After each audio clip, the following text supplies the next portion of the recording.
I'd like to call to order the regular meeting of the Milan Area School Board of Education for Wednesday, September 13th. Would everyone please rise for the Pledge of Allegiance? I pledge allegiance to the flag of the United States of America and to the republic for which it stands, one nation, under God, indivisible, with liberty and justice for all.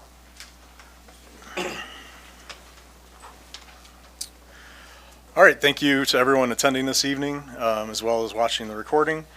Just a few housekeeping items. Welcome back to our student board members. Thank you, Ms. Farrow and Ms. Powell, for being here this evening. We look forward to your updates. So, all board members are present except for Ms. Murray. She is excused. And first, we are going to start with some awesome news, some introduction of our new teachers. So welcome to Milan Area Schools.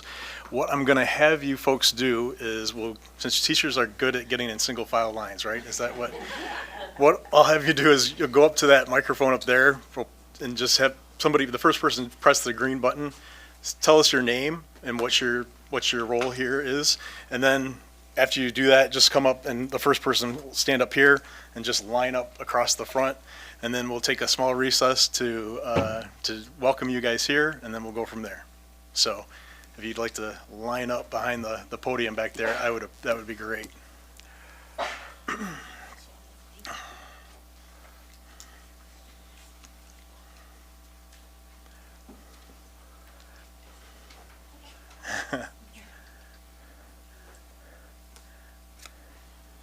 They elected me to go first because I've done this before. Awesome. So I am Christina Barbara, and I'm returning to the counseling department in the high school, my exact old office from 6 years before. So it's great to be back. Awesome. Welcome back. You can come. You just come. Yep. Stand right up here. My name is Cassidy Schettenhelm. I am a long-term sub at the high school for physics and biology. Welcome, Cassidy. My name is Alexis Jaster. I'm the new social worker at the high school. Welcome, Alexis. I am Monica Mori, and I am the new early childhood special ed teacher at Paddock. Welcome. I am Levi Jackson. I am the newest school counselor at the high school. Welcome, Eli. I'm Noah Jensen. I'm the new 21st century skills teacher at the middle school. Welcome, Noah. I'm Christina Matrosic. I'm fourth grade at Simons. Awesome. And Mr. Gerbaugh is going to let us know, not everybody was able to attend, so he'll let us know who was not able to attend. Yes, we did have a few people that let me know ahead of time that due to family issues or other things, they would not be able to be here. We have Taylor Howard, who is the Simons social worker. We have Kyle McIntosh, who is the middle school social worker. We have Chloe Wilson, who is a middle school teacher consultant. We have Michael Sedenquist, who is a high school math teacher. And we have Bryna Johnson, who is a high school teacher consultant. Excellent. So thank you very much. Welcome to Milan Area Schools. Would any other board members, any other board members like to make a comment? Yeah, for sure. Just welcome. All right. Thanks All right. for choosing mine. So let's give him a hand. All right, so we'll take a 3-minute recess until 7:06. We'll shake your guys' hands and you guys can be on your way because I know you've already had a long day. Awesome.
All right, we'll return to the meeting at 7:07.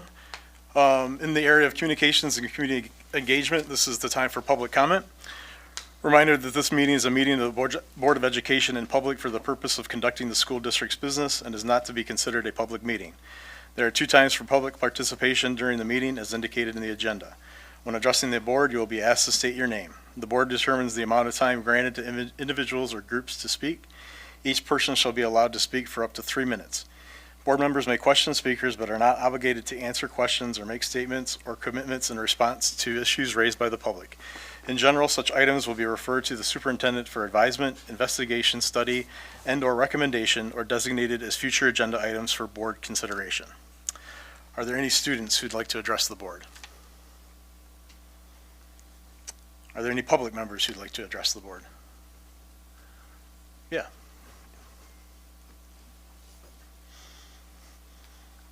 Just make sure that's still, yep, the green button, yep. Yep, All right, you're good. there we go. Yep. Hi, my name is Liz Miller. For a long time, I lived in Milan. I don't currently, and I've been teaching in the district for 26 years. And so I'm going to tell you about a grant that was generously funded by the GMACF. It's called the Milan Community Read Project. And I wanted to invite you to join us for it. So I'll give you a little history. The current 4th graders are the kids who, when they were kindergartners, we shut down for COVID. So they have not had a typical school career. And I got to thinking like, community is going to be important. Relationships will be important. How can I help with that? And I thought, books, because that's my thing. So since I've been teaching 4th grade, every year I've read the book, The Wild Robot. And I even have high schoolers now who come back and say, do you still read that book? And so I went, there's my first book. So I wrote a grant, and the gist of it is every 4th grader they've already gotten their first book, so they all got a copy of The Wild Robot. And there are about 150 other books out in the community, so you could pick them up at the public library. You could pick them up at Adventure Inc. You could pick them up at our front office. We are going to have silent book clubs. I do that during lunchtime for 4th graders once a week, so we read. It's a packed house. The last time I counted, there were 47 4th graders with me to eat and read, which was pretty cool. We needed more chairs. We will have silent book club at the library 2 times a week, at the Morning Owl 2 times a week, and you get $1 off a drink if you'd like while you're there. And then at the end of sort of this session, we're going to have a book talk. We'll have that at Simon's, and I'll probably make a Kahoot so that there's like trivia night. Then kids are going to get, all 4th graders will then get a second book. It was going to be earlier, but it's been pushed back to March for the paperback version. And that one is called A Rover's Story. So it's kind of a robot theme here. And we'll do the same thing.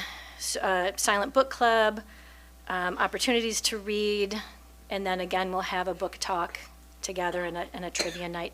And maybe we'll watch a video.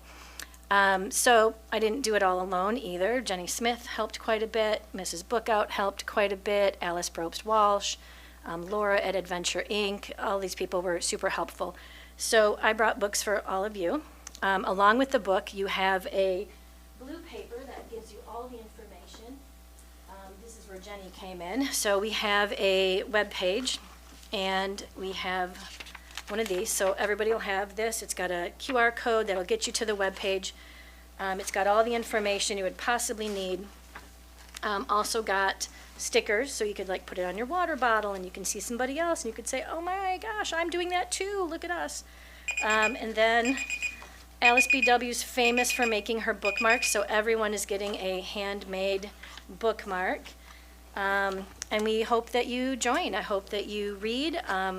It's one of my, I'd probably say it's my very favorite middle grade book, and Rover Stories probably like maybe 2nd or 3rd on my list. And they're just beautiful books. So I would invite you to join us. And then this one's you, Brian. Great, thank you for the comment, and thank you for all the work. We Mr. appreciate Sislo? it. Yeah. If I may, thank you, Jenny and Liz. It's amazing. I just found a Mrs. BW because both my kids had her bookmark the other day, and it's fabulous to just have another one. And I really, really appreciate all of your efforts, Mrs. Bookout as well, for doing this for our community. Thank you very much. Are there others?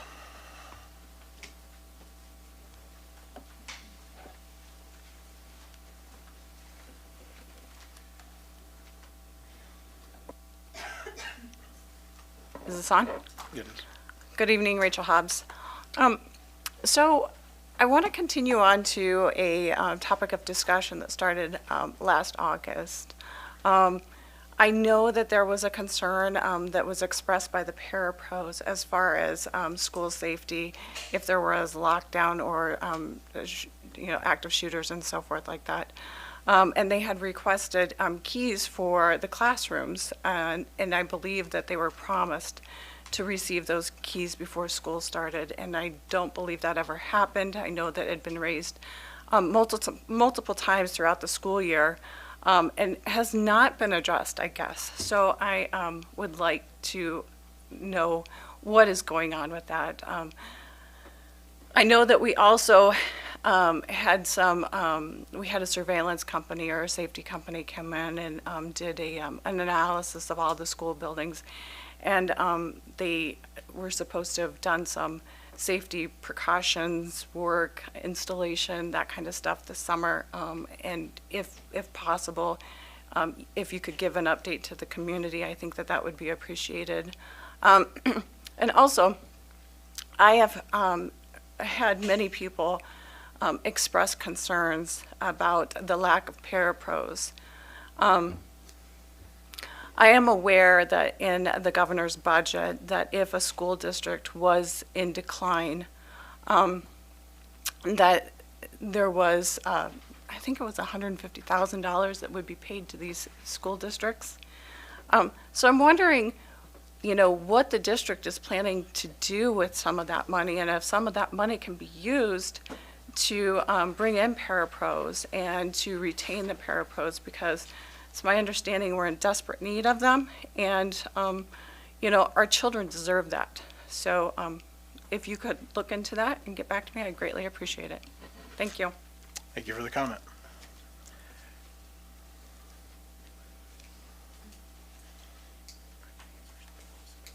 Yeah, Mr. Gerbo. Just a couple of quick responses. The parapros at the high school do have keys to all the classrooms now. That was the request that we had.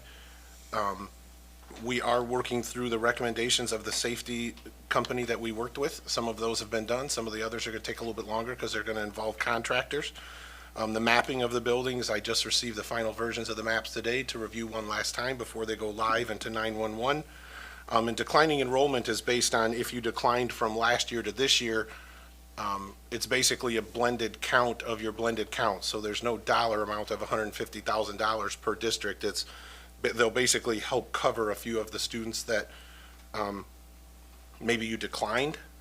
So it will not be anywhere near that amount of money for Milan area schools. And lastly, we are making every effort to hire additional parapros. We are working on some solutions to parapro salaries right now. But that takes time because that's not a decision I can make alone. Thank you. Thank you, Mr. Gerbo.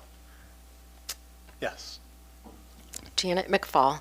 So I just wanted to have the opportunity to say thank you, because I think it was August 14 when many pleaded for a vote on preserving the reading program.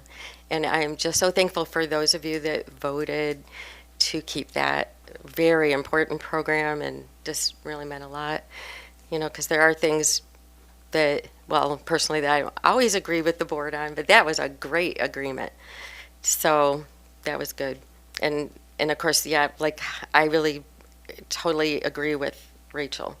Yeah, the school safety is a big concern, and books still, there still are, in my mind, triple X-rated books that are in the libraries, and that parents need the right to decide what parents alone should have that right.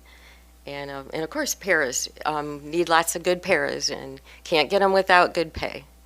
So thank you. Thank you for the comment. Are there others?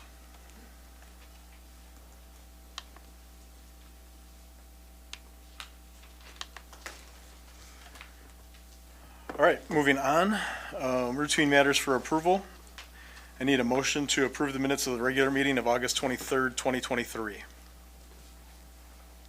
Moved by Farrow. Support by Gutierrez.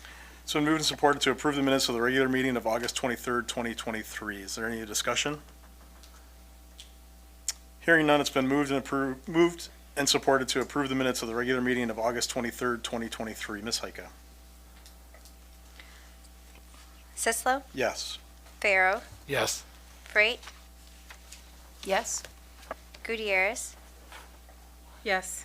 Heike, yes. Rosenleacher, Yes. motion carries 6-0. All right, next up, I need a motion to approve the bills and reimbursement of expenses. Moved by Farrow. Support by Rosenleacher. It's been moved and supported to approve the bills and reimbursement of expenses. Is there any discussion? Hearing none, it's been moved and supported to approve the bills and reimbursement of expenses. Ms. Heike? Farrow, Yes. Freight, Yes. Gutierrez, Yes. Heike, yes. Rosenleacher, Yes. Sislo, Yes. motion carries 6-0.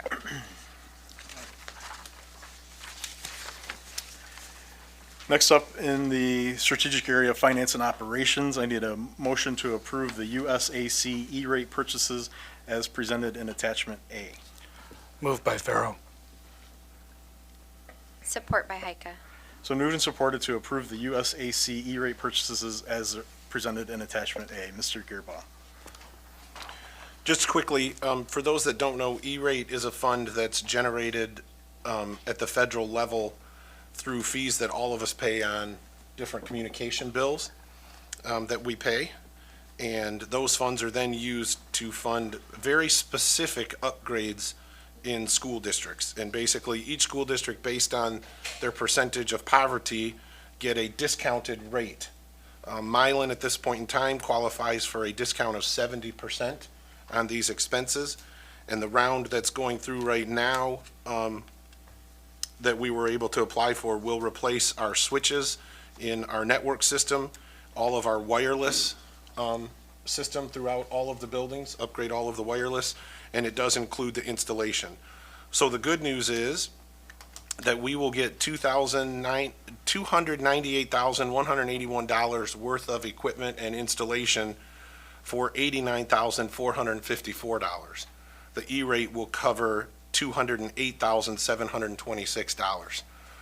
So for a small portion of the cost, 30%, we are able to make some major upgrades. Again, there are very specific items that you can upgrade with each of these, and we make sure that we apply for those whenever they become available to us. Thank you. Any questions for Mr. Gearbaugh?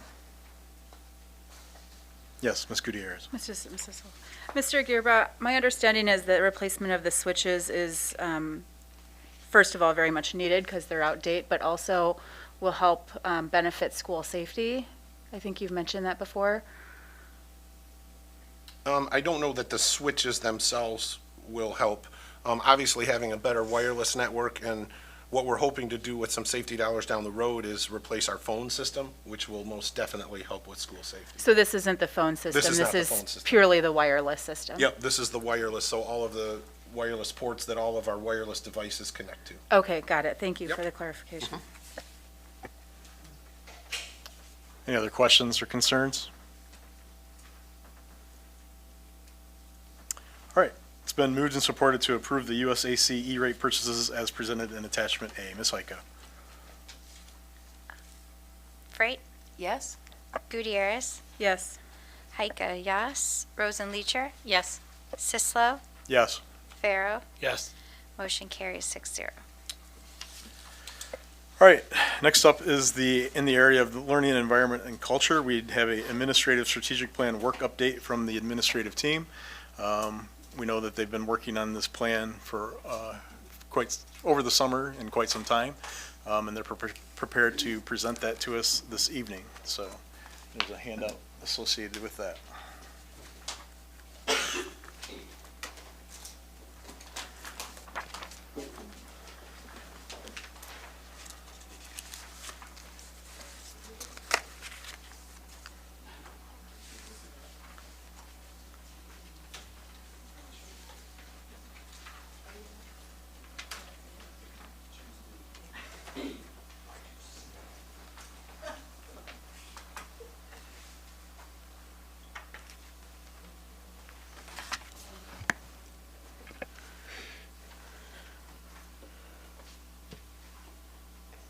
We just want to start by thanking the board for giving us time today to speak to you about some work that the administrative team has been doing over the summer. It is all aligned with the strategic plan, and this is information that we are sharing with you tonight. Some of it was shared with the staff on the opening day professional development, and very shortly we will be headed on a tour to present this information to community members as we start to work through some of the projects that you see and hear about tonight. So this summer the administrative team spent a lot of time talking about kind of moving out of the management phase that COVID put us all in and moving back into a little bit more of a leadership role. We were always leading during COVID, but it was through doing a lot more management tasks than we normally have to do. And so sometimes there were other pieces of the puzzle that didn't necessarily get the amount of time that we would have liked to have given to it. So this summer we spent some time as an administrative team, and we worked through a process. And part of what we did is we started by looking at where is Milan area schools now? What concerns do we have? What things would we like to improve? What things do we think are working well? And then we kind of collected all of our beliefs about that. And then we went through another protocol that helped us determine where do we want Milan area schools to be in 3 years? What do we see us as in 3 years? And we developed that picture for the district. Then we spent some time doing a gap analysis between those two and finding what do we need to work on to get where we want to be in 3 years. After we came up with that gap analysis, we then spent time going through what are activities or what are things that we could do to help move the district from where we are now to where we want to be 3 years from now. And we came up with a lot of different activities. Obviously, there's a limited amount of time, so we worked through a process and some protocols of whittling that down to 3 that we felt were the most important. And those 3 are defining and creating structures. And really defining and creating structures is going to be more of a behind-the-scenes internal process.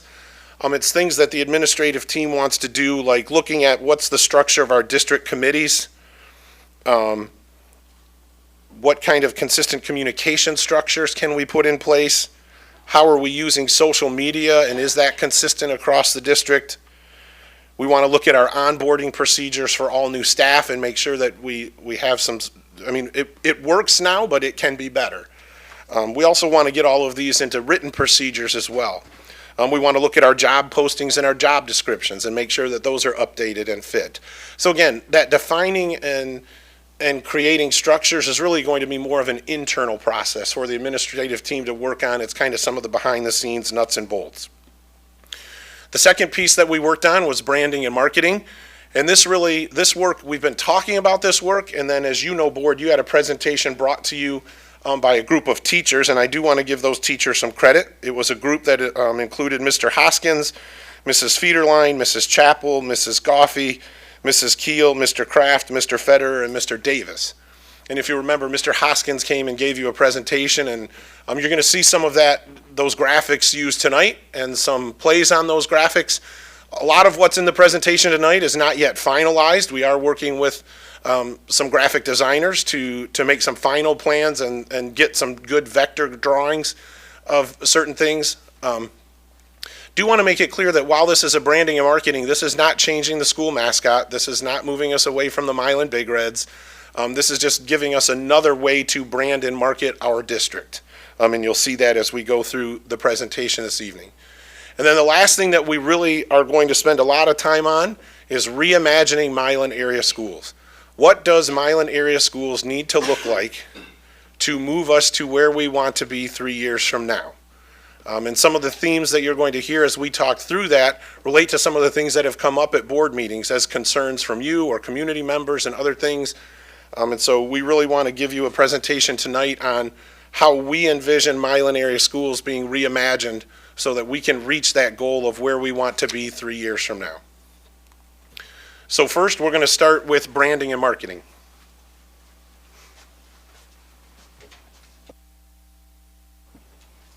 Evening, how are you? I have the privilege of sharing the branding marketing piece with you, but I want to take a couple steps back. First, I want to thank the administrators for the work they did this summer.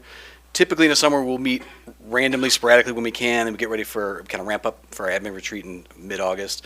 But this year they committed every Wednesday to us, starting the first Wednesday of summer. So every Wednesday we were here working, chipping away what we could. Not everybody every time because there are family obligations in summer, but they committed a significant amount of time, and I appreciate their work. So I'm going to take you back a little bit to late November, December last year when we conducted internal reviews in the buildings, and that was a really significant experience for our administrators, as it has been in the past, but we were able to reignite that last year after COVID. And it's significant because it's very positive, because it's a chance for the buildings to shine, to talk about your successes, celebrate that, show that, for their leadership teams to come together and kind of decide what has worked, and then also plan on what we want to change, what we want to do better. We wanted to encapsulate that feeling we had afterwards from each individual building, and some of the highlights we had from that was the individualized attention that we saw that our students get, and the individualized work that our teachers and staff provide, and that's just sort of a theme. And we were also sort of looking for a theme, something to a cohesive connection amongst the four buildings. So at that time, the administrative team, the principals, and I kind of worked with like a new graphic, kind of like a marketing type thing. Where could we go with that? And we actually came up with an idea of something called Milan Matters, highlighting the I in matter, so I matter because every individual matters. And we kind of worked that out with some of our leadership folks and realized, they got some feedback and realized that we could do a little bit better than that. And so we persevered over that for a while, and then the high school team came and gave us a presentation that was sort of like a lot of alignment between the two things, and we settled on I will, Milan will. And it's a couple reasons why we did that, Ryan, if you can forward. Because the word will, right, the willpower, the strength, and then the action word of what will you do, what can I do, what will I do? So that word kind of resonated with us, and we think it's cool because Milan will, right? It's like we are the might of Milan. And also, what will you do as an individual, as a stakeholder? Maybe we can do that too. As a teacher, I will. As a student, I will. Maybe as a parent, I will. And so we're trying to run with this a little bit, and like Brian said, it's still initial. We haven't even met with a designer yet to make it official, so these are just our beta versions of it. But this is where we settled a little bit. One of the marketing ideas we had is, wouldn't this be cool for like lawn signs or t-shirts? Because not just the will of Milan, but also we can play it to, what do we want our kids to do? We want them to succeed and to thrive, to flourish, right? And so we see this happening. Like, this is kind of a cool thing to get around. And so we're real excited about where this could go. And like Brian said, we're not trying to replace a logo. We're just trying to connect to a theme to kind of motivate our community and our students and our stakeholders. One of the things that jumps out to us is the fact that it's connected to our strategic plan. And that was important to the administrative team back in late November when we were kind of coming up with an idea of Milan Matters or I will. And it's that, we can use this to drive communication. We can use this to drive recruitment and retention. And that's not just of teachers. We know that's important, but also of students and families. Let's draw in high quality folks and let's work to keep them. So that can drive that piece. It can also be used to drive social, emotional, and cultural programming, which we know is important to us. We can get behind that, the I will statement, and then also the individualized development plans of working, which we are now doing, K-12, the IDPs, of using Zello to start thinking about career and planning and course programming. So we're really excited about the fact that it connects. It's a motivating theme. It's catchy, we think. We'll see where we can go with it. We're going to meet with the designers and make it even better. I believe that's it for me. So as we started reimagining Milan area schools, we started to really look at what are some things that we want to accomplish. In one, we have heard a lot of concerns over the years from board members, from parents, from teachers, that we really need to work on our transitional progressions from building to building. That we don't always do the best job and they're not smoothly handed off from Paddock to Simons, from Simons to the middle school, from the middle school to high school. And that's something that we've heard, that's something that has resonated with us, and so we really want to work on providing the students in Milan area schools with intentional transitional progressions that promote success. Obviously, we want to work on increasing enrollment, and really right now, and the best place to increase enrollment is in our early childhood program. Because if the one thing that we know in Milan is if we get a student into the district, and they experience Milan area schools, the majority of those students stay. So if we can get them in young, not only do we get them in and they stay, but they're here for 13, 14, 15 years. And we allow them to go through our entire progression of Milan area schools, and we can support their education from as young as 6 months old all the way up to graduation, and now with our young adult program, even through age 26 for some students. So we do want to do some work on increasing enrollment in both our early childhood program and in Milan area schools overall. The last piece is that we want to create new building configurations that are intentionally designed around the unique developmental needs of our students. And this is going to mean that there are going to be some shifts of where grades are located. Some of this is going to come from trying to make smoother transitions, and some of this is going to come from the fact that the state right now, and this is going to get talked about by a couple of our administrators, the state right now is moving towards free preschool for all, which means we will have another entire grade of 4-year-olds at Paddock. Right now, Paddock does not have space for another grade to be placed there.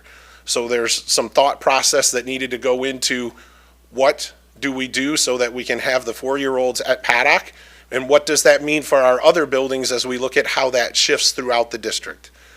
So tonight we want to introduce to you what the 4 new buildings will look like under this plan. There's a lot of work that we need to do throughout this year, and a lot of that work is going to involve our teachers and our unions and all of our staff being involved in the decision making of how we make this happen. We've kind of worked on the what and the why, and we want the staff to help us with the how.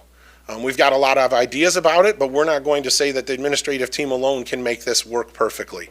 We need our teachers to be involved. We need our custodians to be involved. We need our parapros. We need everyone to be involved in helping make sure that this transition to a new structure is a success. So with that, we have 4 slides, one for each building, and our administrators from each of those buildings are going to come up and talk about their facility and their building and what it will look like.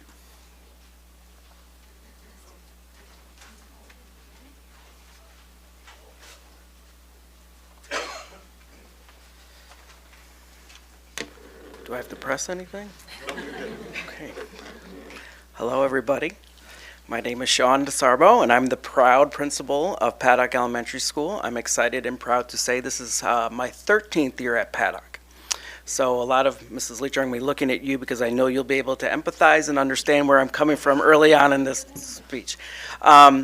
So being in one building, being blessed and having the privilege of being at Paddock for as long as I have, you come to know many things. You know what's going to happen, especially at this time of year. You can't predict what's going to happen every day because you know things happen, but at the beginning of the year, you know, at an early L building, there are some things that for surely are going to happen. For example, you know that your young fives teachers and your kindergarten teachers and preschool teachers are going to be sweating. They're going to be doing a lot of running, and they're going to be involved in an activity such as herding cats, as we say. It's really a very hard job in the beginning of the year for our preschool, kindergarten, young fives teachers, and they do a phenomenal job. They put forth a lot of passion and commitment in building that foundation for academic and social success. They take a lot of responsibility in those areas because being an early L building, you want to make sure you start to build that foundation. I also know that our young fives teachers and kindergarten teachers are going to quickly identify that they have an achievement gap in their classrooms. There are going to be students that they're going to be able to identify that most likely did not have some sort of high quality preschool experience, such as the preschool we have in Milan. And so sadly, those students are going to be a little bit behind socially, academically, and we take a lot of responsibility and we really try to focus on catching them up with their peers because that's just what's right, and it should be equitable with all children. So I know that's going to happen in the beginning of the year, and it already is happening in the beginning of the year. Our support staff is working extremely hard to already start to identify students that are going to need that support early on, and we're swooping in and doing the best we can. I also know that being an early L building, that some families, it's the first time they're dropping their child off at school, and while there's some anxiety, I am very fortunate to have really solid relationships with the community and with our families, and I know that there's a lot of trust there when they drop their children off, especially in this day and age with how scary our society can be. I know this to be true because learning over the summer, we have 65 families that are on a waiting list to have their infant and toddler in our school. And those 65 families that want their children here their babies here, but we just don't have the room. So I know that there's that need to support our families. I also know that as a building principal, you're going to have to make adjustments over the summer in preparation for the upcoming school year, because inevitably something always happens. Either you're hiring new staff or there's new curriculum. This summer, we got the news, as Brian kind of alluded to, that the state is committing to preschool for all children. And so we got this information, and it came quickly. And I thought at first, well, this will take a couple years before it gets implemented. No, as Ms. Kishiyama is going to share in a few minutes, things happen immediately that are now allowing more and more families to be able to send their children to preschool.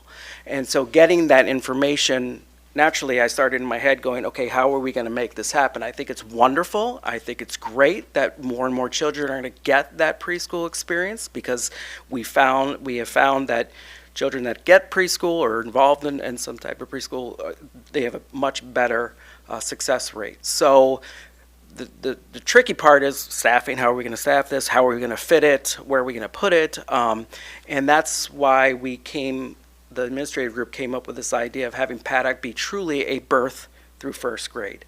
That would allow to bring those infants and toddlers back to Paddock. Currently, they're in Simons, which is tricky. You want them to become part of the Paddock family from birth, rather than jumping between buildings. And so I'm going to turn it over to Jesse, because Ms. Kishiyama knows more about the statewide communication that came through this summer that is changing things for families, that are allowing more families to come and experience our program. So, Hi, everybody. I haven't met most of you yet. I'm Jessie Kishiyama. I'm the Director of Early Childhood. I started in Milan a year ago, so I'm starting my second school year. I started as the behavior specialist and then became the Director of Early Childhood in February of last year. So I have been immersed in our program in Milan and getting to know all of the needs with our early childhood program since I started. And some things that I mentioned, or that I'll mention, that Brian and Sean have kind of hit on is one is that foundation of Paddock. My own last year first grader was in Ann Arbor schools, and I actually ended up in February taking her out and moving her to Paddock, because I truly believe and see what a wonderful data-driven, just amazing school and program we have here in Milan. And like Sean said, once families are here, they really want to stay. So what's really exciting is that we have this community need for care. Sean mentioned we've got 65 families on our wait list as of today. To be honest, a lot of those families have now probably left and gone elsewhere because we haven't been able to meet their needs in our younger program and our infant toddler. So with the state making this shift, it's really allowing us to look at, okay, how do we both expand our early childhood program and our preschool options so we can hopefully attract more families and provide the care that the community needs. So just kind of some background quickly is we have an infant toddler program at Simons. We have one infant class, one toddler class. That's kind of all we have space for right now. And then at Paddock, we now, as of this school year, are back to 6 full preschool rooms. We have 3, which are the Great Start to Readiness program, Michigan's state-funded program for low-income or at-risk 4-year-olds. And then we have 3 tuition-based preschool rooms, so private pay. Of those 6, as of this year, we are almost fully enrolled. We just got approval for our 3rd GSRP room in early August, and we're already almost at capacity across our 3 GSRP rooms. We knew that the governor was talking about universal preschool. Again, weren't sure details. When the budget passed over the summer, we were surprised that they had expanded it already. That took effect immediately. So for example, a few months ago, we were operating that families at a federal poverty level of 250% was our cutoff. After that budget passed, we're now up to 300%, and then based on our spaces, even up to 400% of federal poverty level. So you can see how they're gradually increasing the income requirements. What we've heard from the county is that the idea and what they feel is coming down from the state is likely next year it'll be a further income increase, and so more families will be eligible, and likely within 2 years it will be universal preschool for all 4-year-olds in the state. So it's really exciting. We also really need to kind of get ahead of the curve and make room for the families and the kids. We've heard from other districts that they're not doing this work that we're doing right now, and so likely, like when these changes happen, they won't kind of be in a place.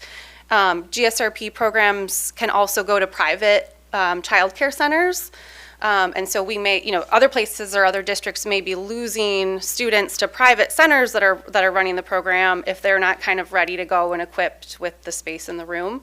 So I'm excited because I think we will really be in a position where we'll be able to continue to expand our preschool programming. So with this move, we would be able to bring the infant toddler program back.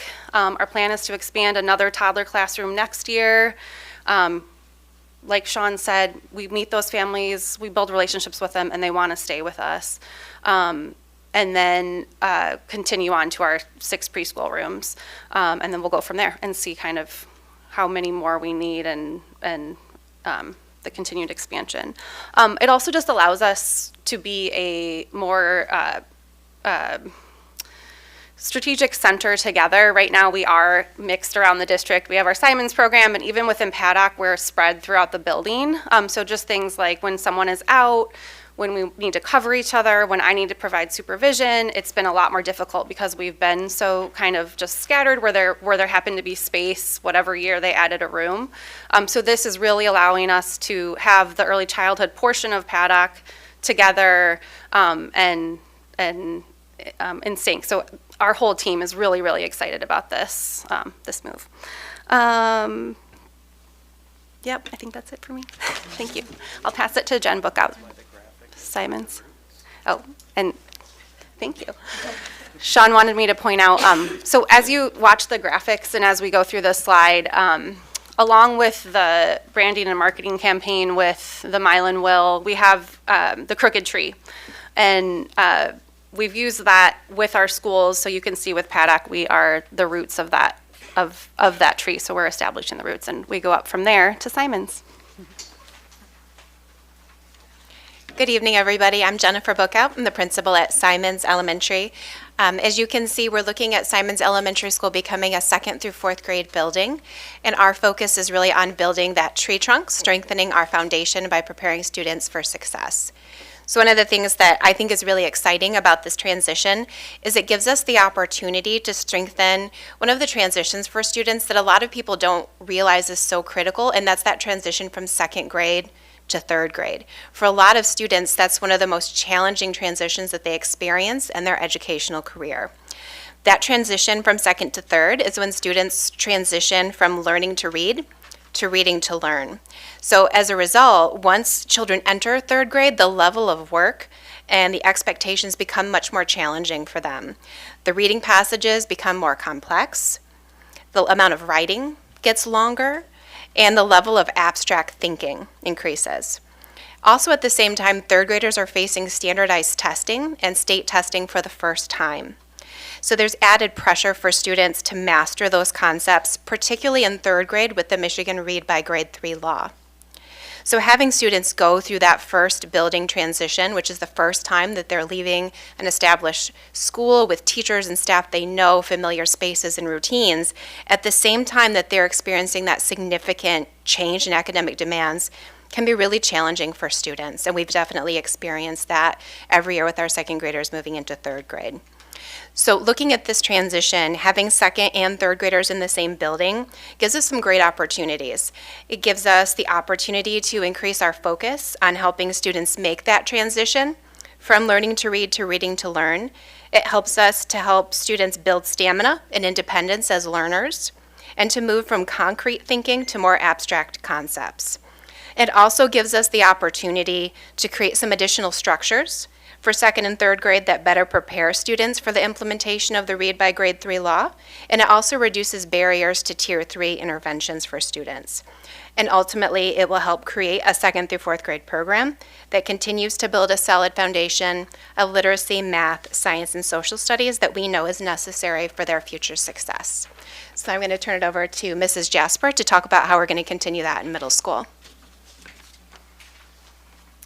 So Milan Middle School is looking at building 2 side-by-side programs that operate independently of each other within one building.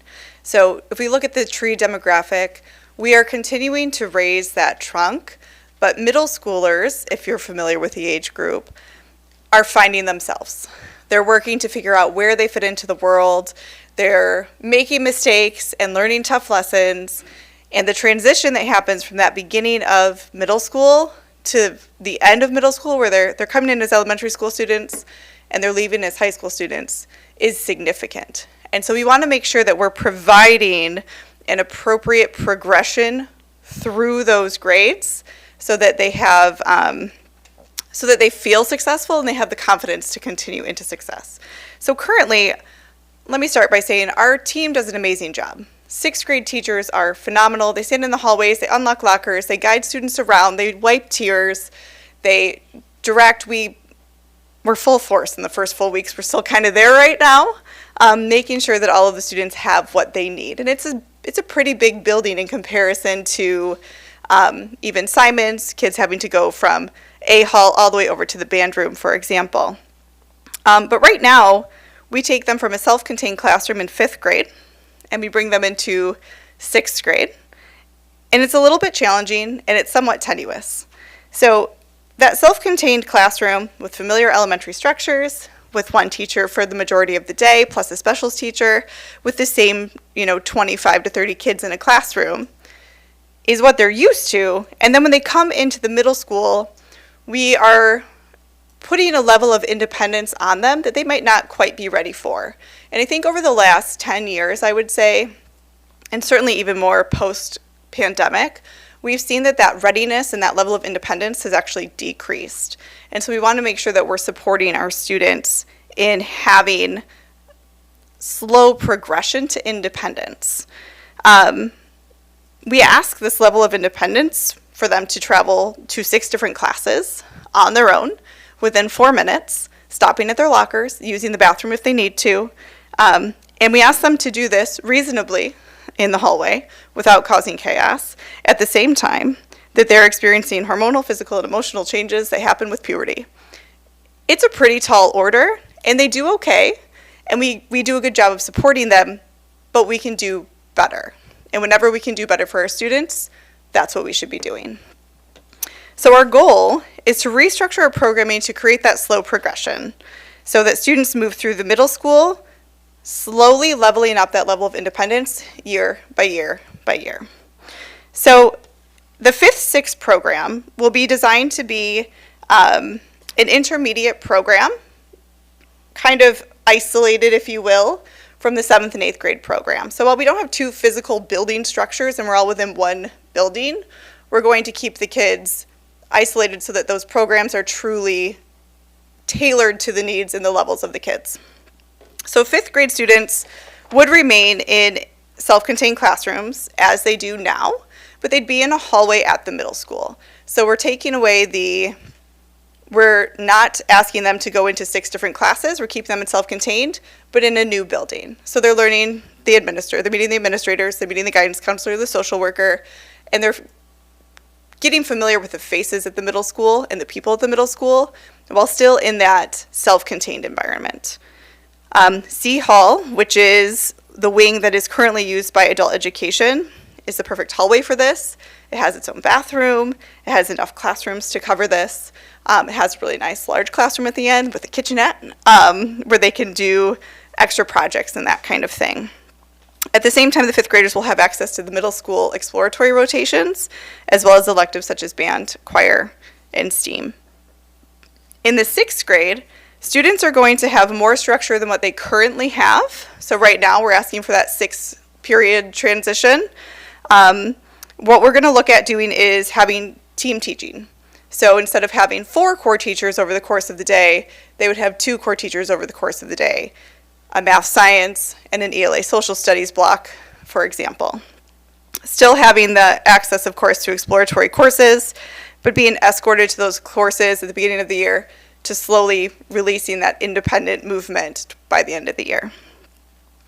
They'll be in a hall. They're currently mostly in a hall as it is, but we'll look at dedicating that hallway more intentionally right now to specifically the 6th graders. Right now there's a couple of upper grade classes mixed in. We're going to encourage collaboration between 5th and 6th grade programming because it's always good for grade levels to mix when they can in appropriate structured ways. The 7th and 8th grade program will be the familiar middle school structure that you know now. We expect by 7th and 8th grade, after 2 years of that slow progression, the students will be able to, number one, know where their classes are. They will have walked those halls for 2 years. They will have been escorted to different classes. They'll know where the STEAM room is. They'll know where the art room is, where the Spanish room is, where the band room is, where the choir room is. So we'll be able to give them those expectations when they're ready for them. And academic expectations will continue to increase as well. We know that elementary school structures and high school structures are very different. And middle school serves a specific group of students with unique needs, and I don't want to lose sight of that. We're serving them in their needs at this time, but part of that is bridging that gap, is preparing them for high school, increasing the responsibility that they have in their schoolwork, increasing the independence they have, and making sure that they're doing their homework, that they're studying, that they're building those soft skills so that they're successful in high school. So I want to clarify that we're not going to be viewing that middle school 7th and 8th grade program as a mini high school, but as early adolescents who are ready to take on more responsibility and more ownership of learning so that we can send them off to high school having had this good transition and ready to flourish. And here's Mr. Shin. Yeah, thank you. As they were talking, I realized as a student, as a teacher, and as an administrator, I've been a part of some pretty major changes in Milan. I was the first group of students that used the new gym. If you've been around long enough, you now know that's the competition gym at the middle school. I was a senior when the new high school was being built. As a teacher, I came back to the Joe O'Donnell Field, to the MCIS edition, and now as an administrator, this transition. So the good news is we move forward and we're better 20 years later than we were then, academically, programming-wise, and we keep moving forward. So first, not all change is bad, and we're not changing for the sake of change. But the high school, as you can see, is fully lit up in red. We're the leaves, we're the branches, we're the end result of all the hard work and dedication from the staff before us. You know, it's nice because the students come very well prepared. They've had 9 and in some cases 10 years of education in Milan area schools, so we can do a lot with them. Specifically to us, the high school will be bringing on board the alternative education program and a lot of the community ed programming. So we have the space at the high school to host those.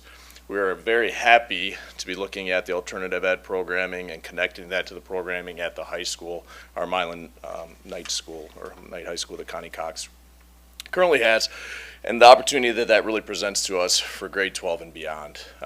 Honestly, one of the benefits of that is we can look at some more continuous programming from 9th through 12th grade and some expansion there. As the principals have talked about, the transitions are really important. One nice thing is that we're going to be able to focus on the 8th to 9th grade transitions a little bit more, involving 8th graders and some of that programming decisions that we're having at the high school, and provide that support. So we're not getting any more kids necessarily during the school day, but there will be an impact and an opportunity for us to lend our expertise to those groups. So, yeah.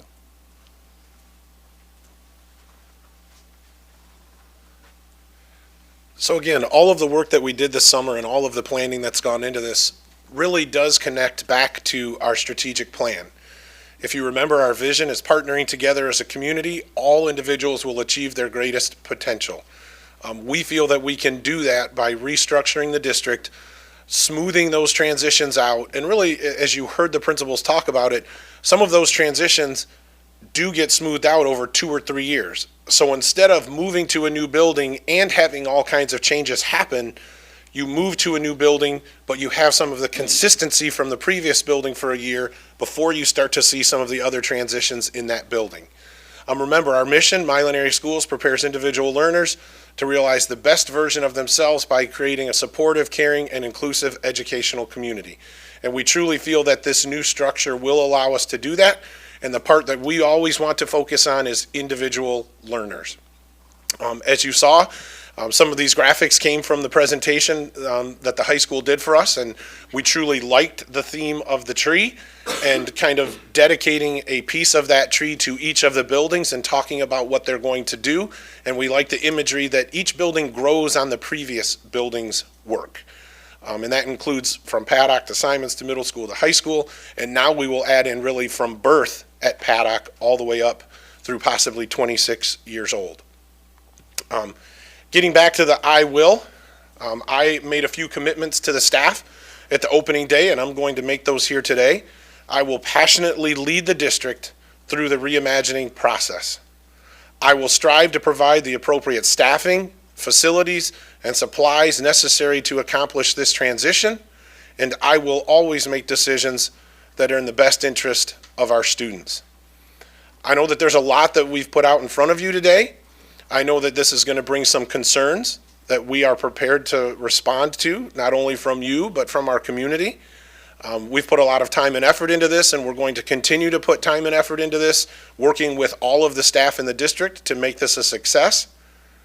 So again, Milan will accomplish this, and will be a better district 3 years from now, and that's going to happen because Paddock is going to make it happen, Simons is going to make it happen, the middle school is going to make it happen, and Milan High School is going to make it happen. Thank you. All right, thank you. Thank you for all the hard work and the presentation. Obviously, this is kind of a first look at this, and as they stated, there's a lot of work to be done, and we'll definitely ask for updates as we progress through it. Are there any immediate questions or concerns regarding it? Yeah. Mr. Sislo? Yes, Ms. Rosenleacher. Not any questions or concerns per se, but just thank you. It is evident that you are a team, and a brilliant team at that. I think with Mr. Gearbaugh, Mr. McMahon, and all of you, this is really thoughtful and really thinking ahead for our learners. And I'm excited to see what comes next for our kids, because it's going to be very, very impactful. So thank you for everything you've done. Mr. Sislo? Yes, Mr. Farrow. I want to echo what Ms. Rosenleacher said. This is great work. And it's obvious that you've spent a lot of time together working on this. And you are correct, Mr. Gearbaugh, and all of you are correct that this four-year-old program is coming. And we need to be ready. And I took a note when you said that.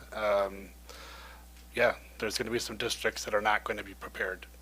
And so I congratulate you all for taking the time over the summer and over the last several months to put something together and then and put it in place. So thank you very much. Well done. Mr. Sislo? Yes, Ms. Gutierrez. Yeah, I echo everything that Betty and Tom said, and I'm really grateful for all the hard work you guys did over the summer. And we've heard some rumblings about this coming from either within or from outside. And there's a lot of questions that come up with a major shift like this, but tonight was so useful and helpful for me because it was so clear that each of you and collectively have really thought about the justification for this. Many of the concerns and questions that I've had or I've heard, you addressed very pointedly and raised really great counterpoints to, and I think that these types of conversations are what are going to be needed to make this really successful for the district. And I would encourage each of the administrators and Mr. Gearbaugh and Mr. McMahon to continue having these types of conversations, both informally and formally throughout the community, with stakeholders, with students, with staff, with community members, because there are a lot of positives to this plan that I think address many of the current and coming needs within the district and really set Milan apart in terms of being a place for lifelong learning. And I think by having these really very well thought out justifications and rationales has put my mind very much at ease, and I think our community will feel the same way. And I hope that we will continue to be very intentional on having communication with all stakeholders in this as this proceeds, because this is very exciting. Kudos to all of you. Any others? Mr. Sislo. Yes, Ms. Heike. I also want to thank all of the administration for all the time and effort that you put into this. And I do appreciate, there were some points that I thought you brought up that I thought were very important, that are very supportive of this program. The most important to me was that transition from second grade learning to third grade learning. It is a big jump, and we see that in our scores every year. And as long as I've been on this board, we've been trying to figure out what do we do to help with that transition specifically. And then, of course, the state steps in and passes this ridiculous third grade reading rule, and it doesn't help the situation at all, right? It just makes it more intense. So thank you for that. I really appreciate that, because I think that's a really huge, important point in all of this. I also really appreciate this discussion of the slow transition through middle school, because that's also a huge transition, right? That sixth grade year. I personally, in my middle school experience, my sixth grade year was 2, maybe it was 3, I don't remember, but 3 with one teacher, 3 with another. Those teachers escorted you. You got to go to band early, things like that. And so that was, I remember that being a nice way of, you just didn't get plopped in and suddenly have 6 classes. And when you had to transition, you had that experience, although it was smaller. And I thought that was, I always appreciated that once I got older, right? I do have just a couple of questions, though, and I think a couple of things that we should think about as we move forward. One is, if we could get some specifics around how we are going to keep the 5th and 6th grade a little bit self-contained from the 7th and 8th grade, because I think that, there is a big difference between a 5th grader and an 8th grader, just emotionally, what we expect from them, the things they do for each other. So I think that that's something that I know when I heard the rumblings of this, that was my very first question, is how are we going to do that? And so I think that would be helpful information for the community. I also think we should be very deliberate in and proactive in how we get this information out to the community. I suspect we should probably do this as part of a big red board chat. I would suggest that we have some community meetings so that people who have concerns or have questions can come, so we don't just relegate this to a discussion over true friends. Because I would like people to get accurate information and not, word of mouth information. But those are my only things that I want to put out into the universe that we should do. But at the end of the day, thank you for all of this. This is very thoughtful. It's clear that you guys have really thought through how we're going to address the preschool issue. And I hate to use the word issue because it's actually a very positive thing. I'm very happy that we're now going to be pushing kids to come to preschool so that they're ready for school. But I appreciate all of you and all your hard work. So thank you. Any others? Awesome. Mr. Gearbaugh. Just quickly, we do appreciate your time. I want to thank the team. As you saw, this has been passionate work. It was not hard to get them in the summer. They were here. They were ready to do the work. They were really driving the bus. It's been so exciting to work with them. And we have a very intentional rollout. So it started opening day because we felt we should take it to our staff first. The staff had the first need to kind of hear this information. We now have brought it to you, which has started to get it out to the community. Our next step will be to hold community forums. We don't know how many that will be. We know that we want to have a couple because we want to be able to do the whole presentation, but keep the questions kind of isolated to a certain part of it, because parents are going to have feelings about the elementary part or the secondary part more more than the whole thing. And so our intention is to do some presentations and do them in the buildings, give the entire presentation that you just saw, and then ask that the questions that evening be focused on a certain piece of that puzzle. And so you will very shortly. That's part of what we will be working on at our administrative council meeting tomorrow, is selecting the nights that we will be presenting to the community. As soon as we have those dates selected, we will get them advertised to the community. We're very well aware that after tonight's meeting, this is going to be out there.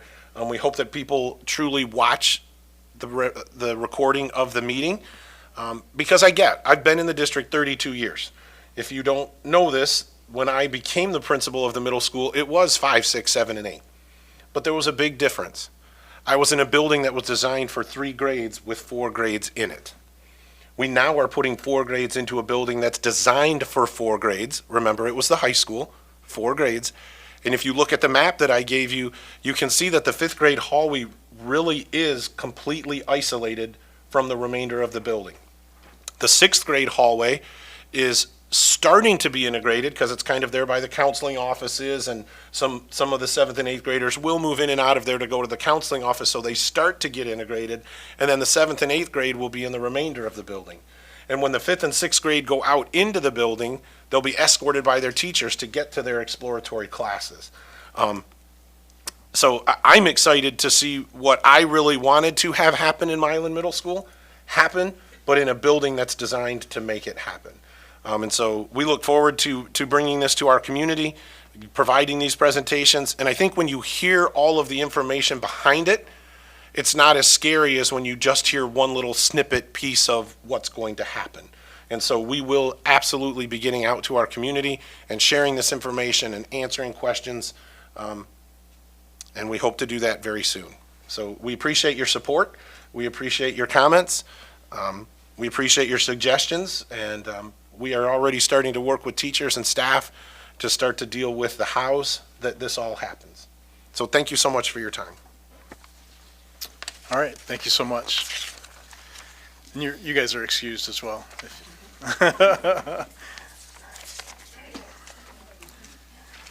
All right, next up on the agenda is back to communications and community engagement, time for public comment. A reminder, this meeting is a meeting of the Board of Education in public for the purpose of conducting the school district's business. It's not to be considered a public meeting. There are 2 times for public participation during the meeting as indicated in the agenda. When addressing the board, you will be asked to state your name. The board determines the amount of time granted to individuals or groups to speak. Each person shall be allowed to speak for up to 3 minutes. Board members may question speakers but are not obligated to answer questions or make statements or commitments in response to issues raised by the public. In general, such items will be referred to the superintendent for advisement, investigation, study, and/or recommendation, or designated as future agenda items for board consideration. Are there any students who'd like to address the board? Are there any public members who'd like to address the board? Yeah. Hi, my name is Brittany Simmons. I have a daughter at the high school and a son at the middle school. So just in response to transitioning from one school to another, I'm really excited to hear that we're going to be focusing on the 8th grade transfer to the high school. My daughter did that transfer this year, and it was tough.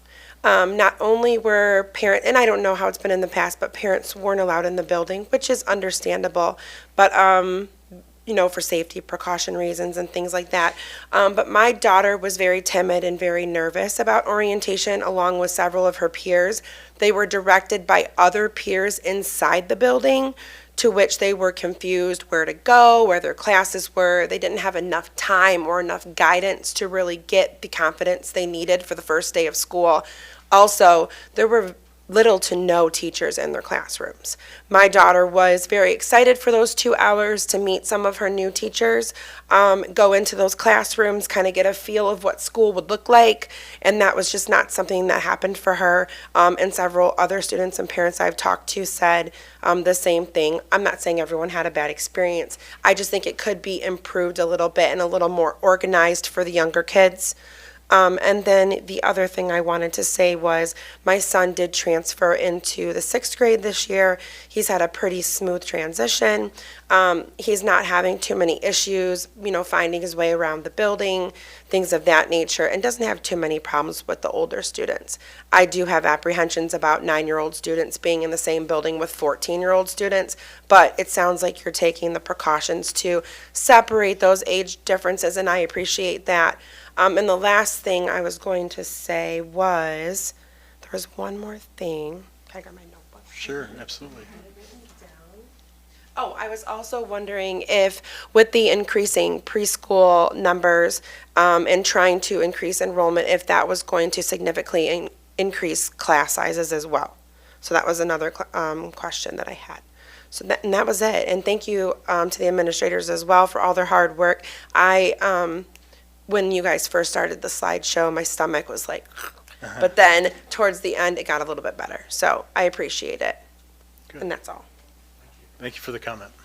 Just a quick response on class sizes. So class sizes in infant, toddler, and preschool, either GSRP or preschool, are determined by the state of Michigan. There is a staff to student ratio that has to be in place. I believe in infant it is possibly 4-1, and in toddler it's 6-1. And then in preschool, with 2 staff, you can have up to 16 students, and then with 3 staff, you can have up to 18 students. So we can't increase class size in those programs. Those are state requirements. We also have contractual requirements once we hit young 5s in kindergarten. Young 5s classrooms we don't have go above 17. In kindergarten classes, we try to keep in the 20 to 22 range. And then we have class sizes that kind of progress up, but we have very specific contract language, so this will in no way affect class size. It might mean that we have more sections of 5th grade or 6th grade or 7th grade, but the class sizes themselves will not get any larger. Yep. Are there others? All right. Thank you for those comments. Next up is our student board representative comments. So who would like to go first? I can go. All right, Ms. Farrow. Congrats to the boys varsity soccer team for their 8-0 win against SMCC tonight. The boys tennis team and the girls swim and dive teams for their victories against SMCC as well. The girls varsity volleyball team won against Airport in their first game of Huron League play. And then today, the cast list for the upcoming production of Alice in Wonderland at the high school was released, so congrats to everyone who got their roles. And lastly, homecoming tickets will be on sale for $15 during both lunches starting next week. That's all I have. Thank you. Again, congratulations to all of the sports for the fall season and how well they are doing. And along with Maya's homecoming comment, the theme is masquerade, so students, make sure you go to Walmart and get that $5 mask so you can decorate it. For the sports, cross country, this Friday, it has a meet, which is September 15th at 11 a.m., which is their Michigan State Spartan invite at the Forest Acres Golf Course. Tuesday, the 19th, is the Huron League Jamboree at home at 4:30 p.m. Saturday, the 23rd, is the Jefferson Invitational at the Sterling State Park at 9:30 a.m. Equestrian, which my friends are on equestrian team, and they hope, they're very confident in how well they're going to go this year, or how far they're going to go this year. They have a meet on Sunday, September 17th, which is their third equestrian meet at the Lenawee County Fairgrounds at 9 a.m. Not sure how they did the last Sunday or the Sunday before that they were also at Lenawee County. Football, varsity takes on Grosse Ile this Friday at 7 p.m. at Grosse Ile. Friday, the 22nd, we go against SMCC at home at 7 p.m. JV has a game Thursday, September 21st versus SMCC at the Navarre Field at 6 p.m. Girls golf had a meet, or however they go about saying that, tonight at 6:30 at home, which is the Pineview Golf Course. Still waiting to hear how that went. They went against Flat Rock. Monday, September 18th, they have another meet at home versus Airport High School at 3 p.m., which I'm sure Miss Fright will be there to support on all of her kids. Wednesday, September 20th, which is away at Grosse Ile at the Grosse Ile Country Club. Boys soccer, again, they are doing phenomenal this season. Varsity took on SMCC at home today at 4:30 tonight. At 4:30, JV takes on Detroit Catholic Central at home at 6 p.m. tonight, which we're still waiting to hear about both of those. Tonight, good Lord, I'm a little tired if you can't tell. Saturday, September 16th, Varsity goes against Blissfield High School at 10 a.m., which is still unknown for the location. Monday, September 18th, is New Boston Huron at Huron High School, JV at 5:30 and Varsity at 7. Wednesday, September 20th, versus Grosse Ile High School, Varsity at 4:30 and JV at 6 at Grosse Ile. Boys tennis, Varsity did win their match today against Monroe St. Mary Catholic Central, 8-0, which is congratulations to them. Thursday, September 14th, versus Plymouth Christian Academy at Plymouth Arts and Rec Complex at 4 p.m. and then JV is at 5:30. Saturday, September 16th, versus the Jackson Lumen Christi Quad at Jackson Lumen Christi at 8:30 a.m. Tuesday, September 19th, versus Riverview High School at home at 4:30, JV at 5:30. Or Varsity is at 4, JV is at 5:30. Thursday, September 21st, versus Grosse Ile High School at 4 p.m. and JV is at 5:30. They go against Grosse Ile, but they play home. Like they're here. And then girls swimming, which they are doing absolutely phenomenal this season. I'm sure Miss Heike could really go into more detail about that. They have a meet on Tuesday, September 19th, versus Tecumseh High School at Tecumseh at 6. Thursday, September 21st, versus the Detroit Country Day and Grosse Ile at home at 5:30. And that is all. Great. Thank you, Ms. Powell. Thank you. All right, Mr. McMahon. Yep, thank you. I earlier thanked the administrators for the work they did this summer, but I also want to make a point to thank all of our staff for the work they put into planning to get the year started and the first couple weeks of the year.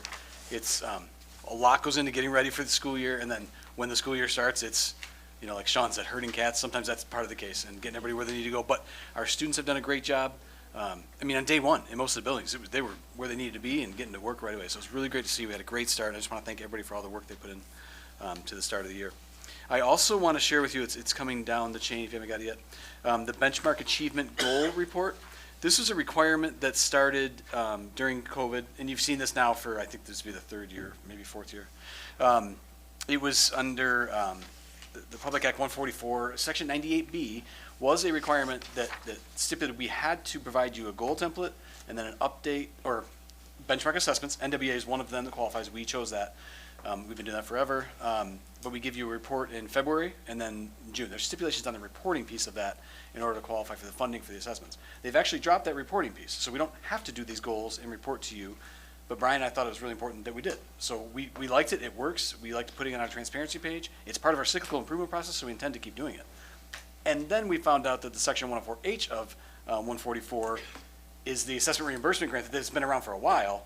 That's now a requirement that you do some reporting to get that. So it's like they took it away. You don't have to. We decided we wanted to, and then we found out we actually kind of had to. So we're just going to continue the same process.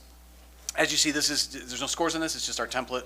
It's NWA. At Paddock, we're looking at an increase of 5 RIT from the seasons, from fall to winter. At Simons, it's 4. Middle school, it's 3, and then the high school's based on some SAT goals. So this is the template. We started the assessments now. NWA has already started. It goes through October if you consider the high school PSAT assessments, and then we'll be giving you an update on the scores in February. So, cool. That's it for me. Thanks. Thank you, Mr. McMahon. Mr. Gearbaugh. Yeah, several updates this evening. First, Claire Pape, a teacher at Simons Elementary School, had a baby boy on 8/30 of 23. His name is Jack Boone Pape, and we welcome him hopefully to the Milan Area Schools family someday. We are now in our first full 5-day week of school for the year, and I'm happy to report that it's been a very smooth opening. While we have experienced some of the normal hiccups of starting a new school year, overall 23-24 is off to a great beginning. I will let you know, for me, I never have a concern that the classrooms are going to do what they need to do. Every superintendent will tell you that their two major concerns at the beginning of the school year are the two Bs, buses and beans. Do the kids get transported properly, and do they get fed? And those two things went incredibly smooth this year.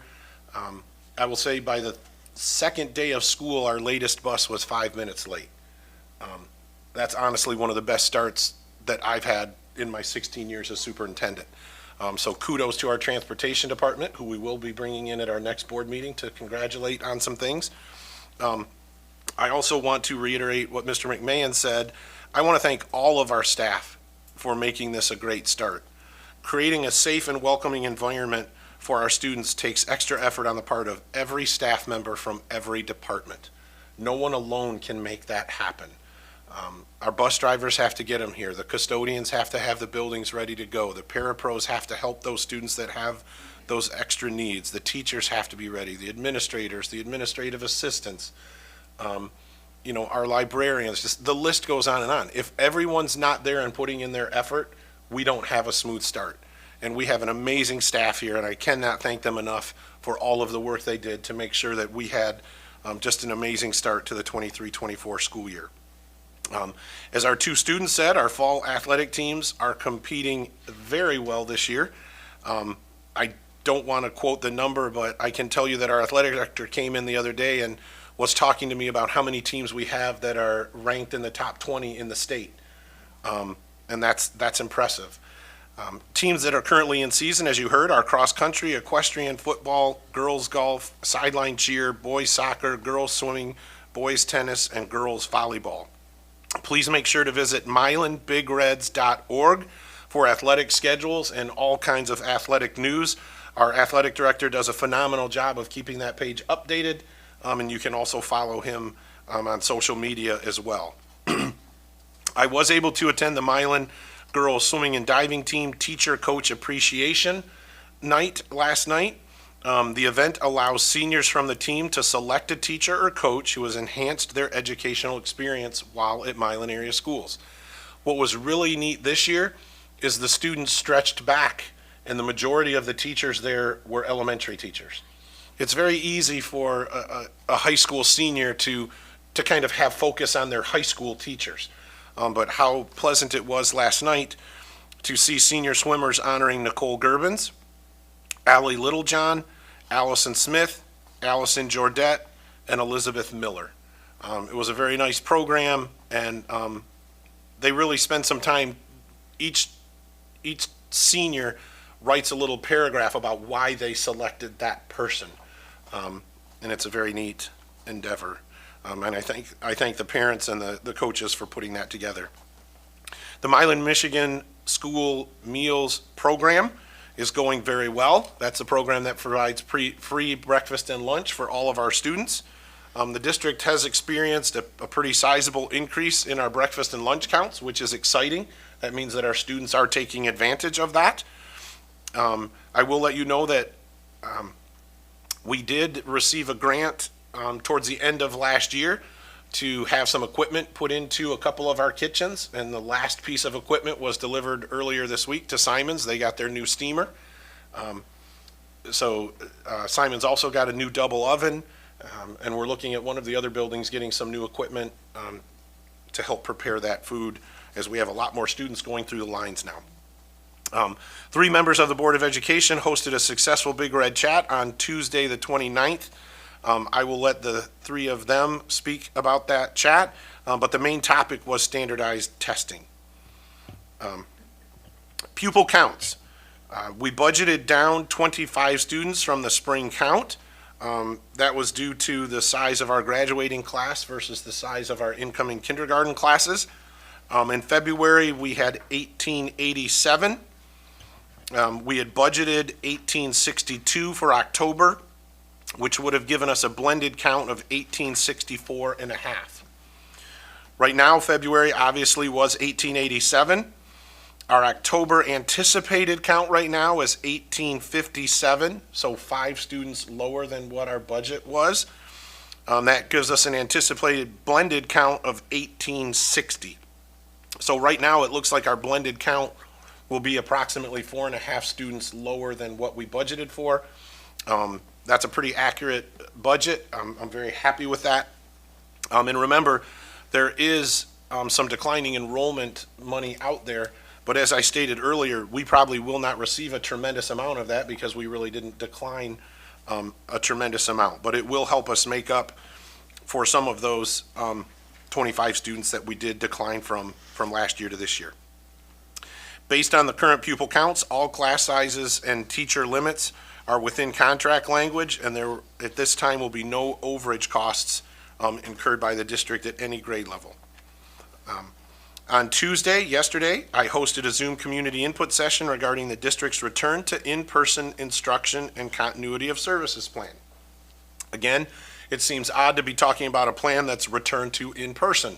We've been in person for a long time, but this is one of the grant requirements. If you are using any ESSER 3 money, which we still have a slight amount left coming into this year, you have to continue to update the plan at least every 6 months. And that update has to come with community input. So that session was held last night. We did have 2 community members attend that Zoom session. The slide deck used for the presentation, the revised plan, which there were very minimal changes, and a video recording of the Zoom meeting are all available on the district's transparency website. And that's all I have. Thank you. Thank you, Mr. Gearbaugh. Board member comments.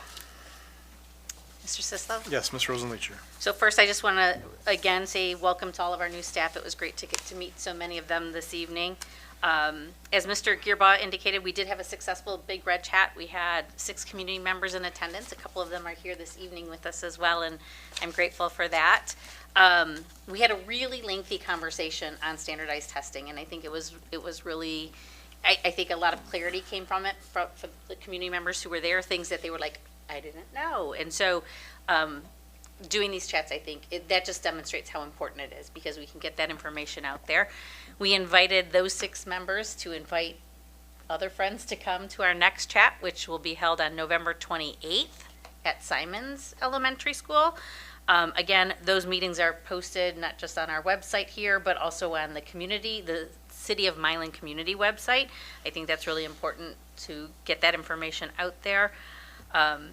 Again, a huge thanks to the entire administrative team for their thinking, their time, their effort in how we're going to have really thoughtful dialogue about changes that could be really powerful and meaningful to our students.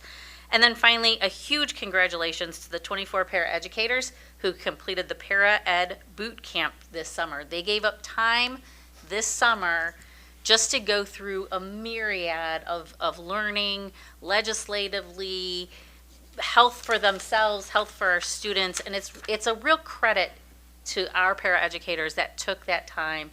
I suspect Milan had a pretty large showing in the county, and that is really a wonderful gift to our schools.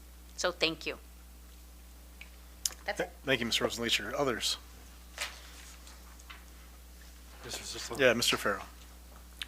First, I want to thank Brian Gearbaugh, the administrative team, local law enforcement for their swift and professional handling of the incident at the middle school on September 11th.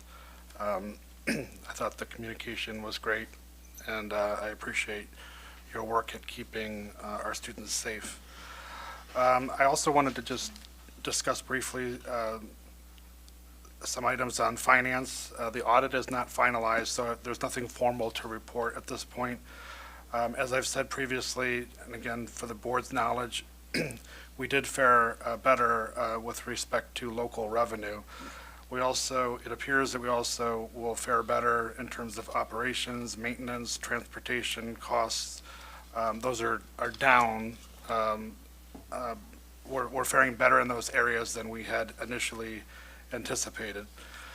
I did speak with Brian about some routine maintenance and improvements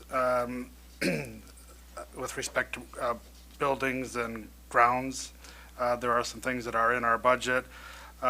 At some point, we may want to have a discussion about a sinking fund You heard tonight about some transitions that are going to be taking place. We anticipate with students moving to different buildings and things like that.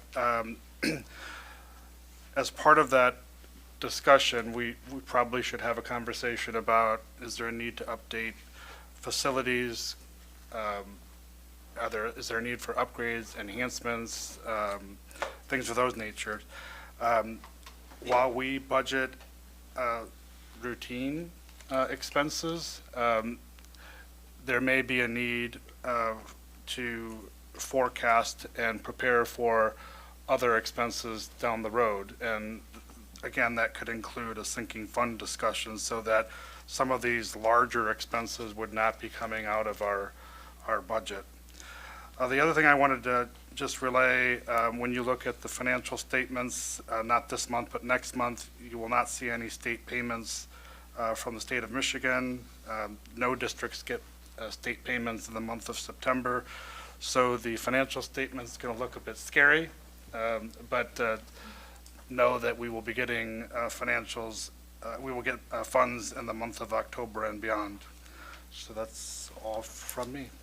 Thank you, Mr. Farrow. Others? Mr. Sisler. Yes, Ms. Laika. First, I want to welcome back all of our staff and our students. I know a lot of our staff has already been here for a really long time, but this is the first full week of school for everyone, so I hope we can all make it through 5 whole days this week. It was already hard to get kids up this morning. So thank you to everyone. I want to thank everyone that the small group of people, two who are here, who attended our Big Red Board Chat. I thought we had a very nice and frank conversation, and I think we were really able to exchange some viewpoints and some, just facts about the testing and what's in our hands and what's out of our hands, and I think some important facts about where we actually are. We had a nice discussion about information that gets reported by the state versus, information that we report at these board meetings. And so thank you to everyone who took time out of their schedule to come and participate in that. I think these two-way conversations are very important and I think are really helping to build some bridges where there weren't some before. So thank you, everyone. I also want to thank all of our parapros who gave up a huge chunk of their summer to do that parapro boot camp. I want to thank the administration and the rest of the board for supporting them in that endeavor. I think it's very important to recognize the important work that all of our paras do and to invest in them the same way we invest in the rest of our staff and help them continue their education. So thank you to everyone who went. Thank you to everyone who supported them going. I also want to really, really thank Mrs. Miller and Mrs. Smith and all of the people who helped this community read program come together. If you know Mrs. Smith and Mrs. Miller, you know that reading is such they just love to read. They want kids to love to read, and they give up huge chunks of their personal time to make sure that kids have books, they have access to books, and so this didn't surprise me when I saw their names attached to this program. But if you remember, they're the ones that ride the bike bookmobile through Third Thursdays and things like that. This is just, they have a huge passion for helping kids learn to read. And again, so that the community knows, huge chunks of their own personal time goes into all of this, and their own personal money goes into all of this. So I just really appreciate all that they do. It's just a wonderful program, and I'm looking really forward to reading this book and going to some of the events with it. So, and I encourage everyone else to do it too. I think it's a great way for all of us, another way for all of us to come together, spend some time together, and the more we get to know one another, I think the easier it is to have hard conversations. So, thank you. Thank you, Ms. Laika. Others? Mr. Sisler? Yes, Ms. Gutierrez. I too would like to thank Mrs. Miller and Mrs. Smith for launching the Milan Community Reads program. My son had the great fortune of having Mrs. Miller as a teacher virtually when he was in 4th grade during the COVID pandemic. And I will tell you that this book, The Wild Robot, was his lifeline to his fellow students and to Mrs. Miller that year. Despite being home and isolated, it was a constant conversation in our house about dialogue with his fellow students, dialogue with Mrs. Miller about it. I'm so excited to read it myself. I actually told my husband to pick me one up at Simon's this week, but here I get one hand delivered, so that's wonderful. And I'm really excited, and I think this is a wonderful, wonderful way for parents and students and community members to really come together about something that is not only a passion project for our wonderful teachers, but clearly I think a book that has really made an impact on our students across generations. And so I'm very excited about it, and I'm so proud of this program in the community. I'd also like to reflect back on the administrative proposal that was put forth today. Again, say thank you so much to the administrative team for doing it, and really thinking about this concept of I will as it was being presented. The word commitment or commit kept coming to my brain, and then Brian, on your last slide, you made a series of commitments, and I would really like to challenge our entire community to think of this as what is something that we will commit, whether we are a community member, whether we are a parent, whether we are a staff member. We know that in a community like Milan, we all have a huge stake in the district and in the students within the district. It's a major employer for our community, and we are all touched in some way by Milan area schools. And so the more I've been mulling this over tonight, I've really come to like this idea of I will, and what is it that we will each commit. And I think it's a way in which we can reaffirm our commitment to Milan area schools. As we go through those community forums, I'd like to continue to encourage us to have a call for questions and concerns, not just a dissemination of information, but just even listening to Mrs. Heike earlier, she raised a question that I hadn't thought of. And I think as we hear from families and stakeholders at different levels, to be very transparent that we are looking for those comments and questions, because there are going to be little idiosyncrasies about this plan and rollout of the how that we may not have thought of, but our community will. And so do hope that we will be open and transparent that that's the information and feedback we are looking for. And finally, again, as others had said, I'm so delighted that we had so many wonderful paras go to the boot camp.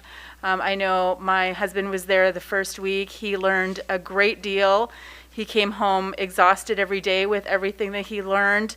And he really enjoyed getting to meet paras from other districts. And I think that that was a huge asset of being able to do this, to interact with paras in other districts, hear how things are done in their building, and make a professional connection. I think it was really a wonderful opportunity for that group of staff for us. And so thank you to Mr. Gearbaugh for encouraging our students to do that, or our staff to do that. And I hope that we will continue to offer opportunities like this to this very important segment of our staffing. Thank you. Thank you, Ms. Gutierrez. Others? Mr. Sislo? Yes, Ms. Freight. Thank you, Mr. Sislo. I too would like to extend a lot of pride in our paras for everything they did with the boot camp. It is a tremendous showing and a tremendous amount of time and commitment, and they've done that through the years, but going to the program is just another way of being able to support them as being part of our team. I'd also like to follow in our student representatives' words and congratulating all of our athletes as they go out. They've been doing a great job representing us, and very, very proud of them as they continue to go and do things. I'd also like to thank Mr. Hull, our athletic director, on two personal accounts. Tonight we received our little passes, but I was here Monday with Avery watching Airport and Milan play volleyball, and as I walked in, I saw him and asked, if we had the cards, if I had missed him, and he actually came all the way down here to get me my card and went back to meet me at which he did not have to do. I told him that twice, but he actually did go and get it for me, which was very sweet because I was very tired and wasn't about to come down, so I really appreciate that. And then on a even further note of being compassionate and sweet to everyone, one of my airport kids that I actually teach lost his wallet at the game, and he came to our high school on Tuesday and returned it to the school so they could give it to the student, which was exceptionally, it was out of his way and very kind. They had a meeting as athletic directors, but unfortunately, Airport's athletic director wasn't able to go, so he took the additional step to come and bring that so that our student could have it, which I thought was extremely courteous and thoughtful of him. So I just want to throw out a personal thank you to Mr. Hull for taking those extra steps and doing those. And then I'd like to thank our teachers, our new teachers, for coming out and introducing themselves to us. It's really nice to put a name to the face. Our administrators for coming after working all day and doing the presentation. And just our fellow board members for being back in the boardroom as we keep doing this. I had to remind myself not to walk down to the auditorium tonight. So it's really, really nice to be back in an atmosphere where we can see one another, hear one another, and interact a little bit more personally with our community. So I really appreciate the opportunities that we're able to do as a team and with our community. Thank you. Thank you, Ms. Wright. So it's impossible to go last because you just say ditto. But I do want to thank the community members that came out this evening and provided comments. We greatly appreciate that. I also want to extend my gratitude to the parapros and then also the teachers and the administrators. I mean, this evening we had all three of those groups here this evening. So I appreciate all the work they do and their attendance at this meeting as well. I was able to attend the teacher recognition at the swim and dive meet last night. Like Mr. Yerba indicated, it was a fabulous event. And like Ms. Heike indicated, Ms. Miller does a lot of stuff on her own time, and she was one of the teachers that was recognized last night. So she was here last night, and she was here this evening. And I echo Ms. Heike's urging to read this book and go get this book for the entire community. And then just one note on the swimming team. It's as with all our sports. It's just even more evident with our swimming team when you see those students support each other on the deck. It's evident that all these students want to see each other succeed. And I see that with the presentation that we get from the administrators. And I see that within this board, and I see that within the paras and the teachers. And obviously, our students are learning from that, and I appreciate that. And it's always a great reminder to see the students mirror that behavior. So it was refreshing to see that last night, and to have those teachers recognized and to see those students support each other in that way. So, any other comments? All right, I need a motion to enter into closed session pursuant to Section 8(1)B of the Michigan Open Meetings Act and upon request of the student's parent guardian for the purpose of conducting a hearing to consider the reinstatement of a student whose identity is known to the board as student 2022-2023-9. Moved by Heike. Support by Rosenleacher. It's been moved and supported. Is there any discussion? All right, it's been moved and supported to enter into closed session pursuant to Section 8(1)B of the Michigan Open Meetings Act and upon request of the student's parent guardian for the purpose of conducting a hearing to consider the reinstatement of a student whose identity is known to the board as student 2022-2023-9. I should have said this before, but the only order of business after this meeting, after the closed session, will be the vote on this reinstatement hearing. There will be no other business. So if you want to stick around for that, you may, but there will be no other business besides that. Ms. Heike. Gutierrez. Yes. Heike, yes. Rosenleacher. Yes. Sislo. Yes. Farrow. Yes. Freight. Yes. Motion carries 6-0. All right, we're entering into closed session at 8:46.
All right, we are returning to open session at 9:35.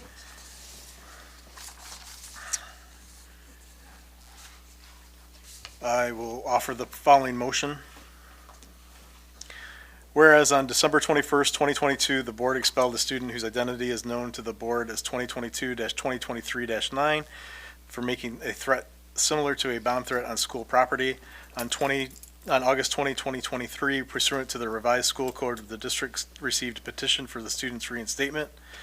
Number 3, pursuant to the revised school code and board policy, a committee to review the reinstatement petition was created. The committee was comprised of 2 board members, 1 school administrator, 1 school staff member, and 1 parent. Number 4, the committee considered the reinstatement petition and information provided to it by the student's family and by the superintendent. Number 5, following its review, the committee made a recommendation to the board. The committee's recommendation was based on consideration of each of the 7 factors identified in sections 1311A5E of the revised school code. Number 6, at a request of the student's parent or guardian, as authorized by the Michigan Open Meetings Act, Section 81B and 81H, MCL 15.2681B, the reinstatement hearing was conducted in a closed session meeting of the board. The board thoroughly reviewed and deliberated upon the committee's recommendation and independently reviewed and deliberated upon all the information provided to the committee and to the board. Now therefore be it resolved, based on the consideration of the 7 factors identified in Section 1311A5E of the revised school code, the student's petition for reinstatement is conditionally granted effective September 14th, 2023, subject to the following conditions.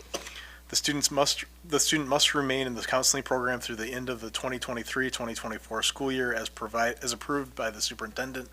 The middle school administration must receive periodic updates from the program. If any issues arise, the family should inform the middle school administration. B, the student and parents' guardians must follow all aspects of the reentry plan created by the Milan Middle School administration. And C, the student must remain actively engaged in the educational process. 2, consistent with Section 11A and 13111 of the revised school code, the board finds the school interests and mission are served by this resolution. Number 3, the administration is directed and authorized to implement all terms of this resolution and delegated all necessary authority to do so. Number 4, all resolution or parts of resolutions that conflict with the provisions of this resolution are rescinded. I'd like to entertain a motion to conditionally reinstate student 2022-2023 in accordance with the attached resolution as read by myself. So moved by Frey? Support by Farrow. It's been moved and supported to conditionally reinstate student 2022-2023 in accordance with the attached resolution as read. Is there any other discussion? All right, it's been moved and supported to conditionally reinstate condition 2022-2023-9 in accordance with the attached resolution as read by myself. Ms. Heika? Heika, yes. Rosenleacher? Yes. Sislo? Yes. Farrow? Yes.